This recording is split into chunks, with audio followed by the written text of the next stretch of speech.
Hello and welcome everyone to another episode of Wise Woman Wednesdays. My name is Jennifer Regular. I am a soul-centered empowerment coach with Lighting the Path, and I'm also the host here at Wise Woman Wednesdays that we feature both on YouTube and on the Wisdom Speakers and Seekers podcast. I am so excited today because we're meeting with Angelika Matev from Spain. Hello, Angelika, and welcome. Hello, Jennifer. Thank you for having me. I'm so excited to be your guest today. Oh, thank you so much. It is such an honor. Angelika is a psychological astrologer and a transformation coach with Inner Growth Astrology. Inspired by the work of C.J. Jung and Dane Rudhyar, led to the decision to specialize in psychological astrology. I am so excited for this topic. Angelika holds a certification from the Academy of Astropsychology, created by astrologer and psychotherapist Glenn Perry. A few years ago, Angelika went through a cycle of deep transformation after losing her mother and a husband to cancer in just 2 weeks.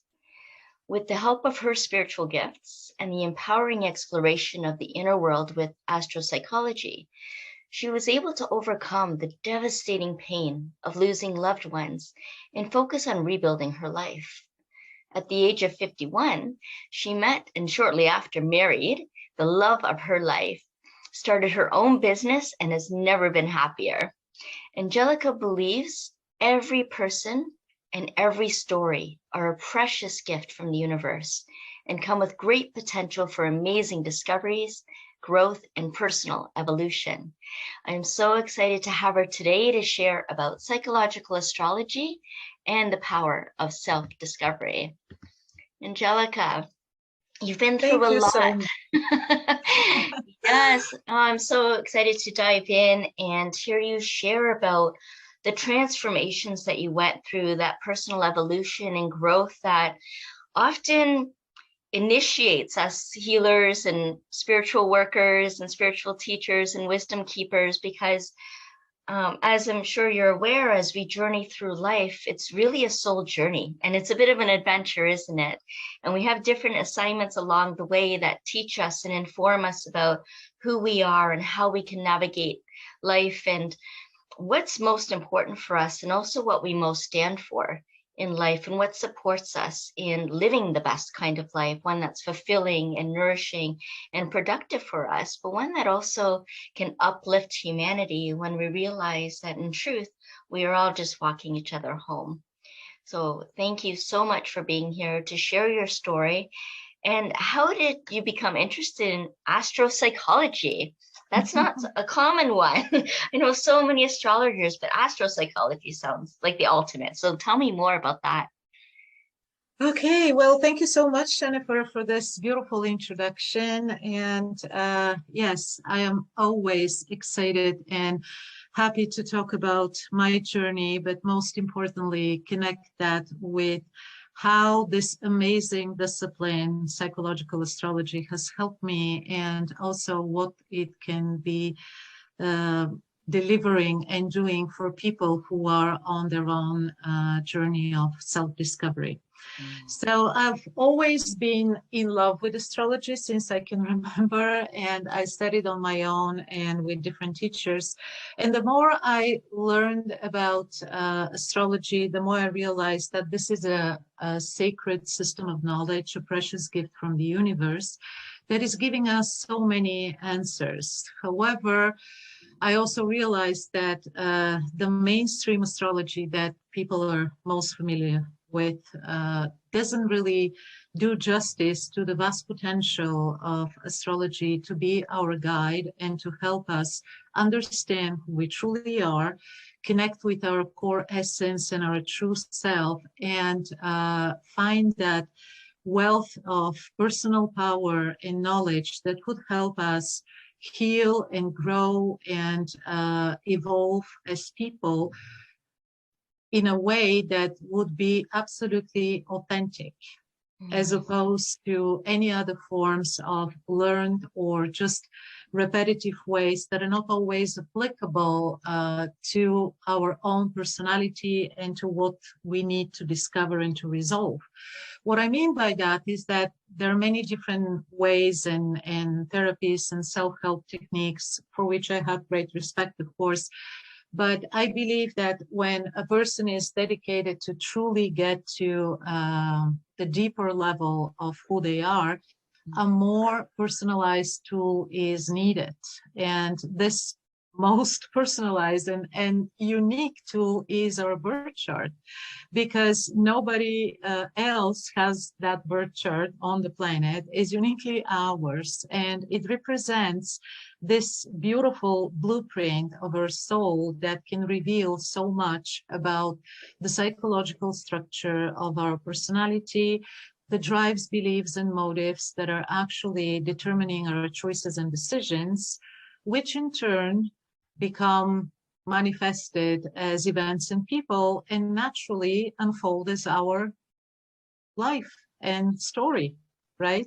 So I think the good news here is that if we're able to influence that much what is happening to us, and when we're not consciously aware about our own role in our story, we sometimes can work against ourselves. But the good news is that if we're able to create some of the challenges we encounter, we're also able to correct that and to become very actively involved into unlocking the path that is truly our authentic and happy direction to achieve what we want in life by living authentically and by understanding the why, the what, and how to work with it.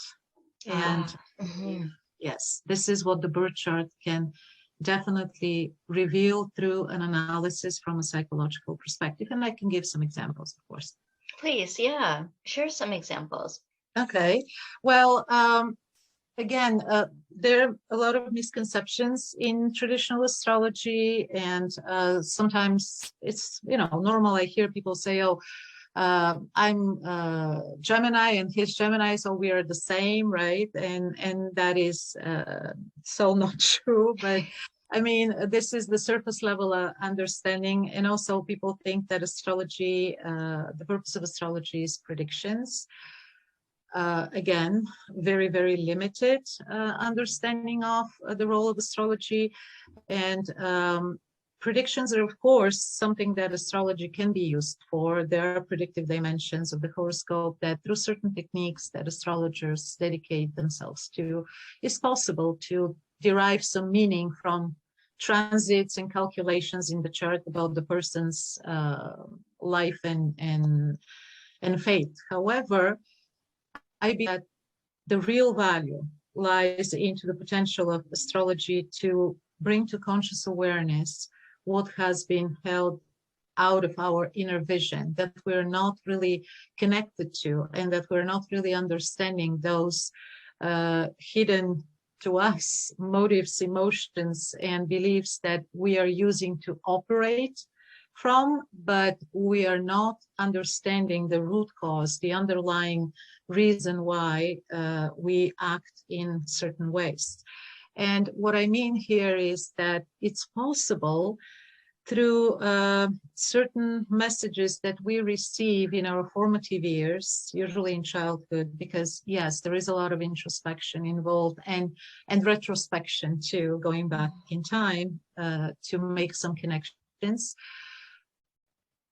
In childhood, we might internalize some evidence from the way we are treated from parents, other people, teachers, family members, etc., that would determine the way we think of ourselves, we perceive ourselves. So children are not equipped with enough ability to understand the difference between right and wrong because they're too young, and they would never blame the parents. So when there is a problem in the family or something that happens and brings crises and issues, the child would blame themselves, even for divorces, even for separation, even for mommy being unhappy and crying all the time must be my fault.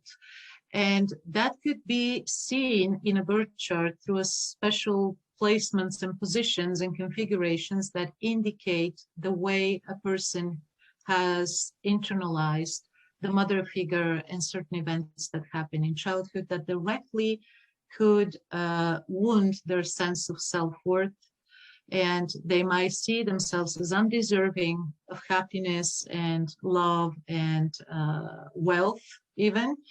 But if they're not consciously aware of that, they might do certain things and make certain decisions that although they want to achieve something later on in their life, that inner blockage, that inner barrier would make them find reasons to act against their best interest because they're not fully ready and aware to receive that benefit, to receive that result. They tend to self-sabotage because that sense of lower self-esteem and wounded self-worth could actually motivate them to stay somewhere in the shadow, in the corner, and not be putting themselves fully out there so they can claim from life what is actually very possible to achieve.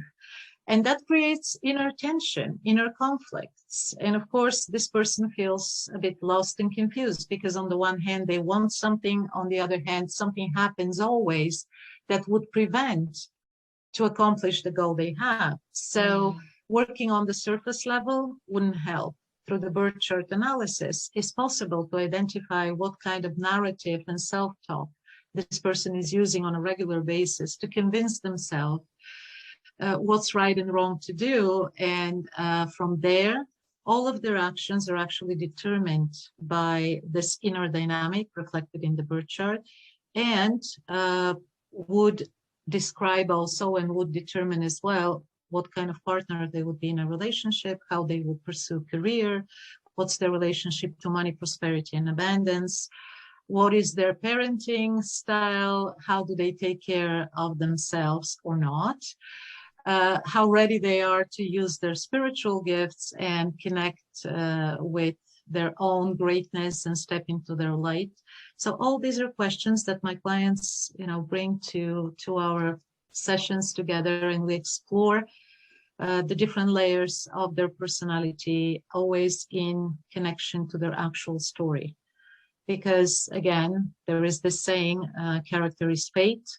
And if that's true, then we are definitely able and have the power to change that if we are ready to start shifting our perspective and come to an understanding that can be revealed through this kind of astrological analysis. Yes, and shifting the perspective comes with the awareness and being able to tap into the innate wisdom. And the birth chart kind of sounds like a script for our life. All the characters, Absolutely. All the things, our motives, and the way we show up in the world and how we relate to the other people in the world and all of those things, which is very interesting. And so when you talk about a Gemini meeting another Gemini, oh, we're both Geminis, and then going way beyond that, there's different layers there that you mentioned too. And I see us all too as multidimensional beings having multi-sensory lives. Right? And we're taking the world in from all of our senses all of the time. And what we don't do often enough, perhaps, is that we continue to act and do and not take the time to come in and reflect and integrate and rest and digest and look at with deeper awareness what our soul needs and what our soul wants, and allow what's already set on our path to come to fruition and to be in alignment with that. And it sounds like astropsychology is a wonderful way to come into alignment with our soul's path, with our inner workings, so that we can live the best life possible, to live happy and fulfilling lives, and be aware of the challenges that are going to come too, and how we can best navigate that. And how did you discover this for yourself, Angelika, as you were going through your deep transformation, and how you came across the major players in your life, the teachers, the ones who guided you into astropsychology? Can you share a bit about how that all merged on your path? Sure. Well, before I do that, I just want to say that you really beautifully put this summary of what we were talking about, explaining the role of psychological astrology. That's absolutely true. Mm. And about this example between two people from the same sun sign, yes, they might have some similarities. However, astrology is such a beautiful tapestry of energies that are constantly in dialogue with one another, that one person's sun could be in a sign that is the same as the other one. However, they would be placed in different houses. They will make different aspects and connections throughout the chart. And as Carl Jung says, all reality is psychic reality. So that person would process experience through the prism of all the energies in their chart, not only by the placement of the sun in a particular sign. So the only thing these two people would have in common is that they would share the same sun sign, but that's about it. Everything else to be examined in a very individual basis. And yes, going back to your question, well, I discovered astrology, like I said before, at a very early age. And I immediately knew that this is where I can find a lot of answers, because I learned to read when I was very young, looking for more and more information. My parents grew tired of my endless questions. So I was reading books. I was trying to find connections and more clarity about things in the world and about human nature. And then when I found astrology, I immediately felt that I have arrived to a place where I will stay for the rest of my life. So, wow.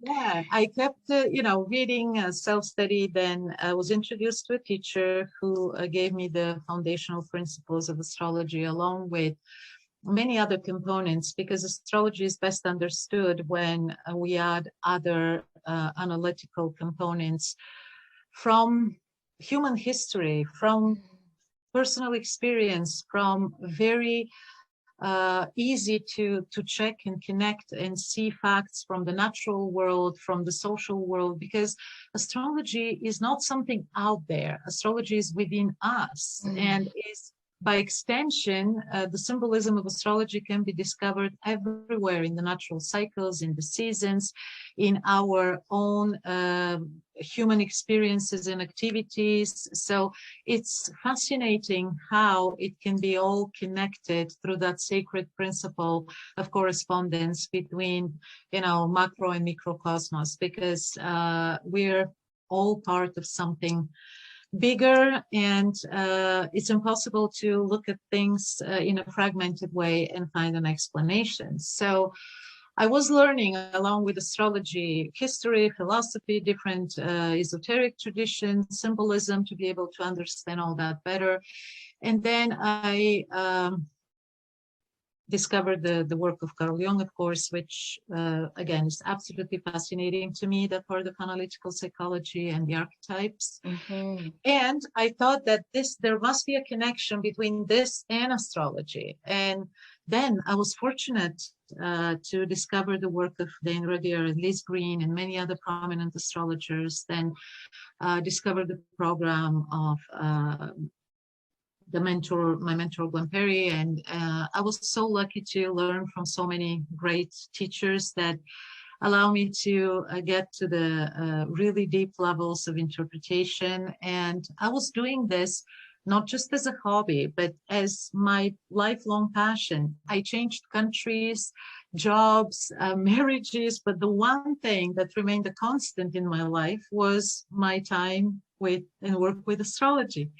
So when I moved here back to Europe, and this dark night of the soul came, in my life, when I lost my mother and my husband at the time, I understood that I'm going through a deep Plutonian cycle of transformation. And when something of that magnitude happens, there is a message and there is a choice. We always have free will. There is no such thing as doom and gloom. I think this was invented by people who don't want to take responsibility. But anyway, I will just say that I had two choices back then, drown in despair and use that situation as an excuse and not do anything meaningful with my life, or continue exploring my life path and find meaning and reason why this happened to me and what I can do with it from that moment on, because in the midst of this tragedy, I was also given a fresh start. And it wasn't in easy and good circumstances, but I chose to look at this from that perspective. And I started using all my time to really explore my chart and everything else that I could connect it with, so I can understand where is my inner source of personal power and inspiration, what is my purpose, what am I meant to do from that moment on.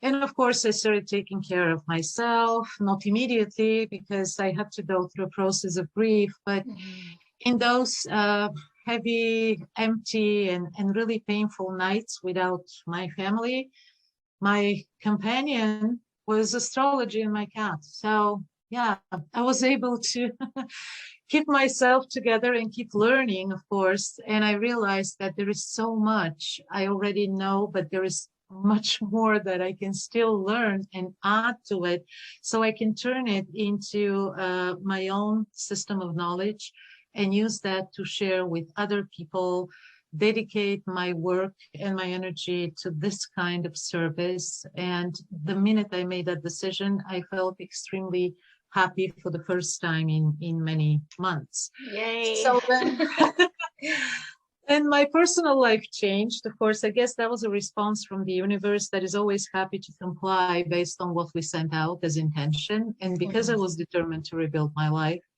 I was able to meet a person that gave me the love and the support I needed. And from there, it was a lot easier to start making, other plans for something that wasn't just a dream in the unforeseeable future anymore.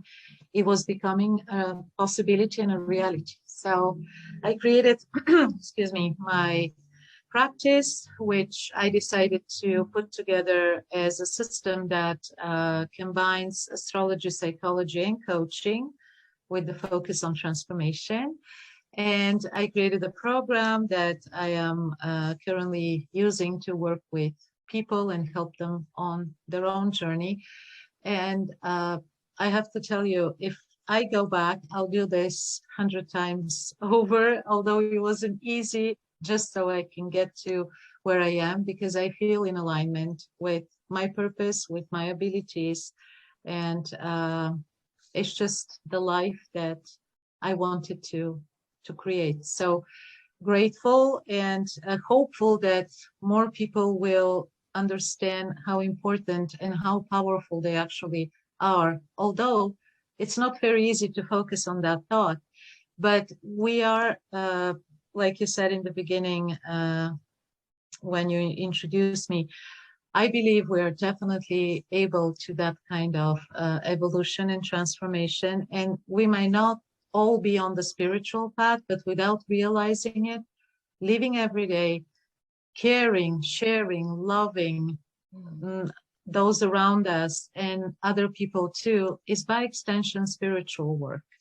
So when we find ourselves in a place of hardship, there is a way to understand a lot more about who we are. And instead of taking that as a punishment, to take it as an opportunity to learn, evolve, and grow and become the best version of ourselves. Yes, and it can essentially be seen too as a rite of passage. Absolutely. Going through that transformation, the transition, the turmoil, the loss, and the grief are all ways that we go through to come back into alignment with spiritual sovereignty, with the essence of who we truly are and what we're meant to be doing in this lifetime, and to settle into where we want to be for the rest of our lives. For you said astrology. And there's a real expansion that goes on that I heard from you too, Angelika, when you spoke about what else is possible, and looking at all the different possibilities and the different sources of information, and see how it's all interwoven and what connects and what resonates in harmony with your beliefs and the way that you want to be living your life, or what's not working. And it was interesting too to hear about the different seasons, and you talked about the Plutonian nature of transformation. And fairly recently, there was the docuseries Changing of the Gods. I don't know if you've seen that one, but heard about it, or if any of you in the audience, where it really spoke about throughout times in history, the Uranus and Pluto transits and how much they affect the social, political, economical nature of events, and how much that lines up. So not just personally, but how community and the world at large and the whole cosmos, actually, how everything is influencing each other all the time. And Angelika, you mentioned how the cosmos is also, the universe is also within us. Also, absolutely. Well, these are exciting, fascinating, and big topics. Yeah. So a lot to cover in such a short time. I'll try just to touch upon some of those. I want to say something related, of course, because we've been talking about faith and astrology too. So the reason why I fell in love with psychological astrology is because of the dynamic and the process that allows it to function as a growth model. Because there is the concept of fate. And if we look at this in Jungian terms, there is also the concept of destiny. Yes, exactly. I think that, because the goddesses of fate, maybe those of you listeners who are interested in mythology know about the three, they call them the Moirais. These are three goddesses that, they, one spins the thread, the other one measures it, the other one cuts it. So they're the daughters of Nyx, a Greek goddess of like the Great Mother. So there is this idea that gods and men were waiting for this three to decide what their fate is going to be. And from here we have the word fatal, which has a negative connotation simply because it means it cannot be avoided because it's fate, right?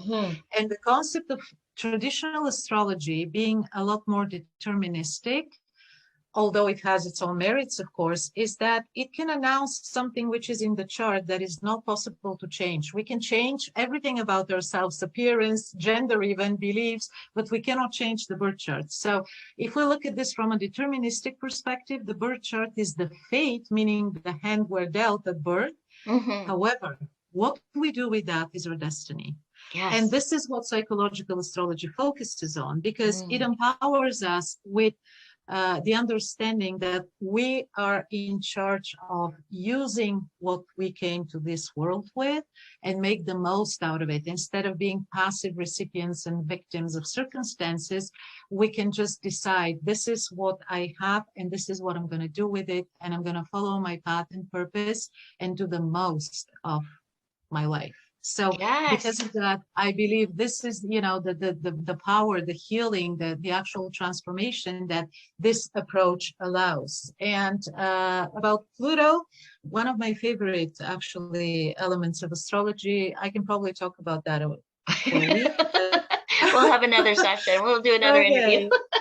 Yeah, well, I just want to say that right now, because we touched upon the mundane aspect of it and the history and how it affects humanity, what's interesting now is one influence that affects all of us, and this is, astrologically speaking, the position of the so-called lunar nodes. We have the north and the south lunar node that are very much connected to the direction of that fate and destiny we're talking about. And recently they moved into the signs of Taurus and Scorpio.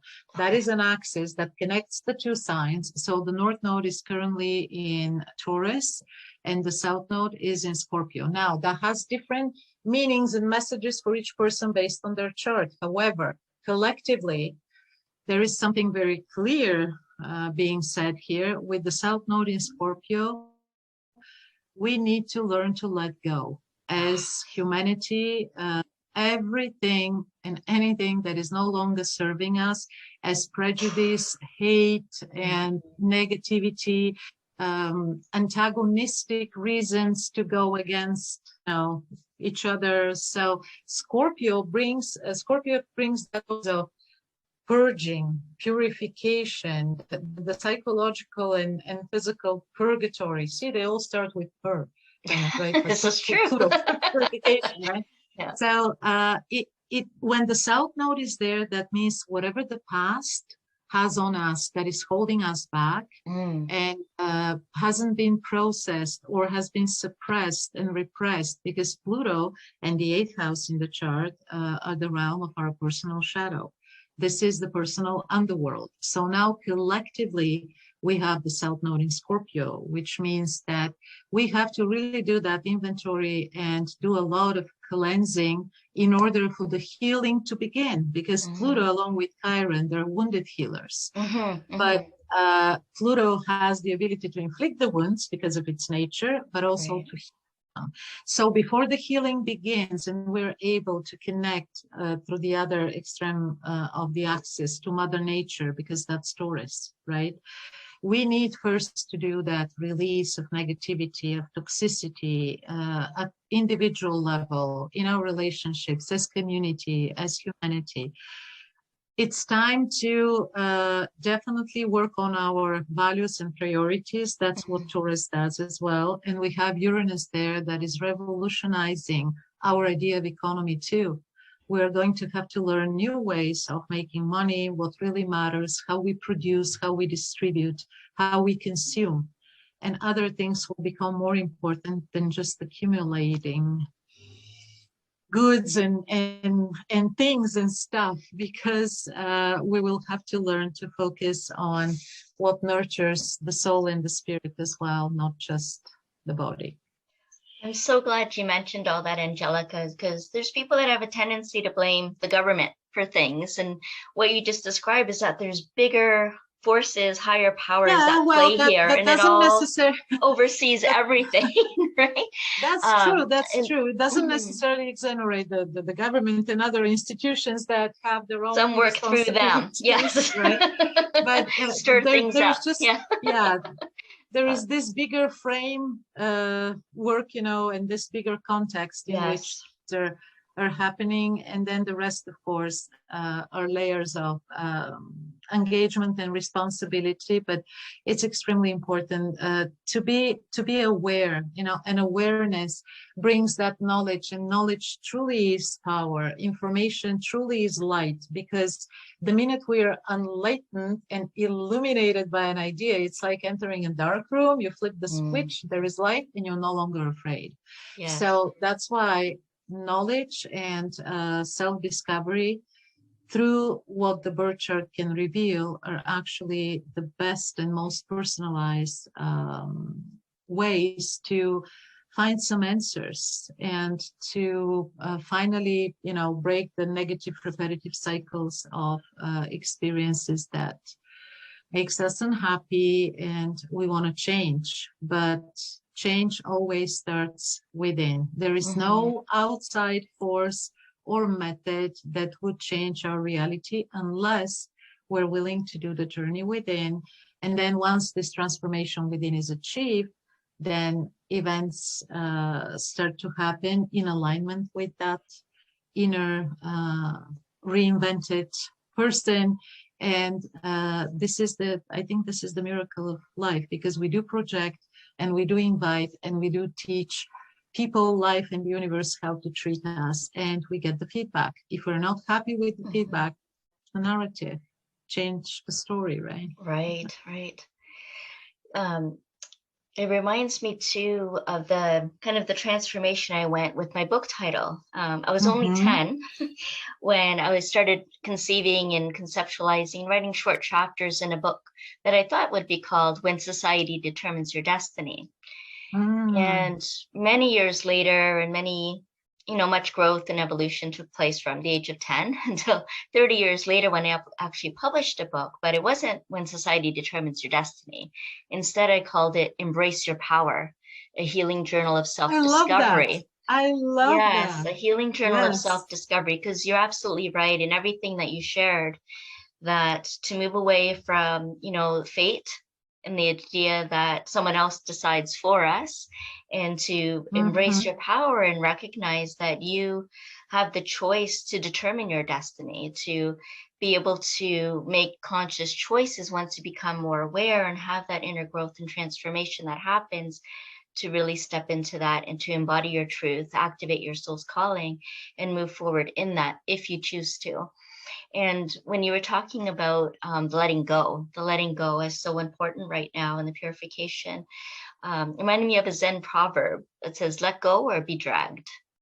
Let go or be dragged. And I think that too is an important message. Do you have any other final words of wisdom or important message that you want to share with the audience before we say goodbye for today? Yes, well, I just want to say that I find it an amazing synchronicity that you wrote that book with that title, because one of my inspirational ideas and expressions that I use to describe the plutonium process is from pain to personal power, which is very similar to what you talked about. And yes, there is so much to be learned and to be explored. So I just want to say this: I invite people to think of the birth charts as a treasure map to their personal wealth of knowledge, of power, of all these hidden talents, gifts, and everything that creates this personal greatness that we have to be ready to explore and connect with, so we can share it with the world. And the best way to uncover that, again, is to focus on understanding who we are. Astrology is an amazingly helpful tool of inestimable value that opens the way to this process and provides many useful techniques as well, because this kind of astrology is also referred to as counseling or therapeutic astrology, because it does use some methods that are extremely helpful in guided inner work, which I apply in my program with my clients, and ultimately provides this amazing view on ourselves and our lives. And it's not about somebody telling us what to do and how to do it. It's about embracing the power of responsibility, and thus being ultimately free, because that's freedom, right? Absolutely. That's the inner freedom that we all need in order to live our life to the fullest. Yes. Freedom, fortitude, and fulfillment. And so how can people get in touch with you, Angelika, to experience this work of astropsychology?